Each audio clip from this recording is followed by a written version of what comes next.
ছাত্র দল যুব দল এরা নির্মমভাবে তাকে হত্যা করা হয়েছে, কিন্তু এখন পর্যন্ত গ্রেপ্তার করা হয় না। খুনিরা কোনো দলের না, খুনিরা খুনি যে দলেরই হোক না কেন। আজকে বলা যায় সকল পত্রপত্রিকা এবং মিডিয়ায় কয়েকটা নিউজ একেবারে হেডলাইন করেছে। তার মধ্যে আমার আজকের পয়েন্ট অফ অর্ডারের বিষয় হলো গাইবান্ধার যে ঘটনাটি ঘটেছে, একটা স্কুলের কমিটিকে কেন্দ্র করে হেডমাস্টারের উপর আক্রমণ হয়েছে। এই ছেলেটা ওখানে ছিল, এ কারণে সে বাধা দেওয়ার চেষ্টা করেছে, আর ওইখানেই ছাত্র দল যুব দল এরা নির্মমভাবে তাকে হত্যা করা হয়েছে, কিন্তু এখন পর্যন্ত গ্রেপ্তার করা হয় না। সুনির্দিষ্ট ব্যক্তিদের নামে মামলা হয়েছে।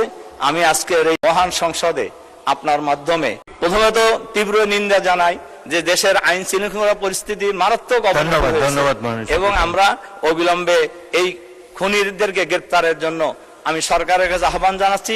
খুনিরা কোনো দলের না, খুনিরা খুনি যে দলেরই হোক না কেন, তাদেরকে গ্রেপ্তার করে দৃষ্টান্তমূলক শাস্তির ব্যবস্থা করা হোক। আপনাকে ধন্যবাদ।